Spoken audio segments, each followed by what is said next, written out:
கோவில் ஸ்டைல்ல புளிக்காய்ச்சல் செஞ்சு வச்சுட்டா 3 மாசத்துக்கு கெட்டு போகாது. யாருக்கெல்லாம் சின்ன வயசுல நம்ம போன பல ட்ரெயின், பஸ் டிராவல், கோவில் விசிட்ஸ்க்கெல்லாம் எடுத்துட்டு போன நினைவுகள் இருக்குன்னு எனக்கு கமெண்ட்ஸ்ல சொல்லுங்க. அதுவும் அம்மா கையில இந்த மாதிரி பிசைஞ்சு கொடுத்தா சொல்லவா வேணும். சட்டில ஃபர்ஸ்ட் 1/2 டீஸ்பூன் கடுகு, வெந்தயம், சீரகம், மிளகு, 4 டீஸ்பூன் தனியா ஃபர்ஸ்ட் வறுத்துக்கோங்க. அடுத்து 10 காஷ்மீரி காஞ்ச மிளகா, 4 குண்டு மிளகா, 1 கொத்து கருவேப்பிலையை வறுத்துக்கோங்க.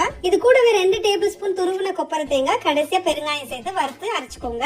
அடுத்து கடாயில 250 கிராம் நல்ல வாசனையான காடிய நல்லெண்ணெய் எடுத்திருக்கேன். தாளிப்புக்கு 2 டீஸ்பூன் கடுகு, சீரகம், உளுந்து, கடலைப்பருப்பு, 6 காஞ்ச மிளகாய், கருவேப்பிலை, 1 கை வேர்க்கடலை, முந்திரிய சேர்த்து நல்லா வருங்க. இது கூட 3/4 டீஸ்பூன் மஞ்சத்தூள், பெருங்காயம், பொடி பண்ண மசாலாவை லோ ஃபிளேம்ல ஒரு 2 நிமிஷம் வதக்கிக்கோங்க. இப்ப இதுக்கு ஒரு பெரிய ஆரஞ்சு சைஸ் புளிய நான் 3 கப் தண்ணியில நல்லா திக்கா கரைச்சு சேர்த்துக்கிறேன். இதுக்கு 2 டேபிள் ஸ்பூன் கல்லு உப்பு, 1 கை வெல்லமும் சேர்த்துக்கோங்க. கரெக்டா இருக்கும். முதல் 10 நிமிஷம் ஹை ஃபிளேம்லயும் அடுத்த 20 நிமிஷம் லோ ஃபிளேம்ல வச்சீங்கன்னா கரெக்டான கன்சிஸ்டன்சில கோவில் ஸ்டைல் புளிக்காய்ச்சல் ரெடி. இந்த புளிக்காய்ச்சல் 20 பேர் சாப்பிடுற அளவுக்கு நான் பண்ணிருக்கேன். ஆனா இப்ப 2 ஆழாக்கு சாதம் தான் யூஸ் பண்ண போறேன். சாப்பாடு நல்லா ஆறி உதிரியா இருக்கும் போது 1/4 கப் காடியா நல்லெண்ணெய சூடு பண்ணி அதுல ஊத்திக்கோங்க. இப்ப இந்த சாப்பாட்டுக்கு தேவையான புளிக்காய்ச்சலை சேர்த்துட்டு கையிலேயே கிளறிட்டு வறுத்த முட்டையோடவோ இல்ல காரா சேவ், பூந்தி, உருளைக்கிழங்கு ஃப்ரையோட வச்சு வீட்டுல எல்லாருக்கும் கொடுத்து பாருங்க.